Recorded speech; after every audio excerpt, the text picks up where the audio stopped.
ये बहुत पुराने ज़माने की बात है। बनी इसराइल के 3 अफराद एक साथ सफ़र पर रवाना हुए। अभी वो रास्ते में ही थे कि अचानक बारिश और तूफान ने उन्हें घेर लिया।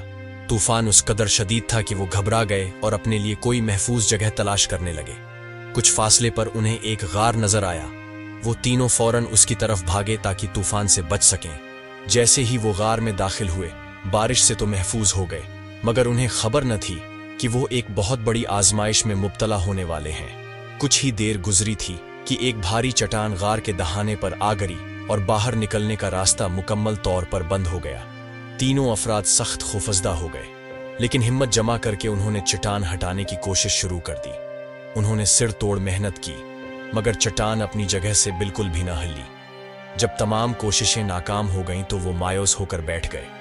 गार के अंदर सांस लेना मुश्किल हो रहा था और उन्हें अपनी मौत करीब नजर आने लगी। इस पर उन्होंने फैसला किया कि अल्लाह से दुआ मांगनी चाहिए। चुनांचा उन्होंने अपने अपने सबसे नेक अमल का वास्ता देकर दुआ मांगने का इरादा किया। पहले शख्स ने कहा, आय अल्लाह, मेरे माँ बाप बूढ़े थे और मैं उनकी खिदमत किया करता था। मैं हमेशा उनके लिए दूध लेकर आता और पहले उन्हें पेश करता, फिर अपने बच्चों को देता। एक दिन मैं देर से घर होगा पहुंचा तो मेरे वालिदैन सो चुके थे। मैंने उन्हें जगाना मुनासिब न समझा और पूरी रात उनके पास दूध लिए खड़ा रहा, यहां तक कि वो जागे और मैंने उन्हें दूध पिलाया। अगर हो मैंने ये काम महज तेरी रिजा के लिए किया था तो हमारी मुश्किल आसान फरमा। इस दुआ के बाद अल्लाह ताली ने चट्टान को थोड़ा सा हटा दिया और वो आसमान देखने के काबिल हो गए। दूसरे शख्स ने कहा, ए अल्लाह, मुझे अपनी चचाजाद बहन से शदीद मोहब्बत थी, मगर वो मुझे पसंद न करती थी। एक बार वो मजबूर हुई और मैंने उसे 100 दीनार के ऊज राजी कर लिया, लेकिन जब मैं उसके करीब गया तो उसने कहा, अल्लाह से डरो और मुझ पर जुल्म न करो। उसकी बात सुनकर मैं फौरन पीछे हट गया और अल्लाह के खौफ से उसे छोड़ दिया।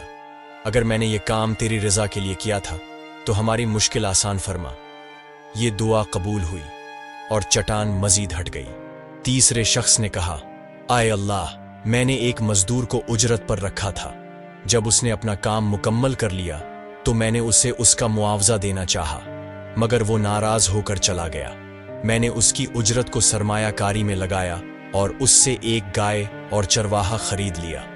एक मुद्दत बाद वो मजदूर वापस आया और अपना हक मांगा। मैंने उसे गाय और चरवाहा पेश कर दिया। उसने हैरान होकर कहा, क्या तुम मुझसे मजाक कर रहे हो? मैंने कहा, नहीं, ये सब तुम्हारा है। आय अल्लाह, अगर मैंने ये काम तेरी रजा के लिए किया था तो हमारी मुश्किल आसान फरमा। ये दुआ कबूल हुई और चट्टान मुकम्मल तौर पर हट गई और वो तीनों बहफाजत बाहर निकल आए। ये वाक़या एक हदीस से माखुज है जो हमारे प्यारे नबी सल्लल्लाहु अलैहि वसल्लम ने सहाबा कराम को सुनाया था। उससे हमें यह सबक मिलता है कि जो नेकियां हम खालिस अल्लाह की रज़ा के लिए करते हैं वो कभी रायगा नहीं जाते। हमें भी अपने अमाल को दिखावे से बचाकर सिर्फ अल्लाह की रज़ा के लिए करना चाहिए। अगर आपको ये कहानी पसंद आई तो दूसरों के साथ शेयर करें ताकि वो भी उससे सबक हासिल कर सकें।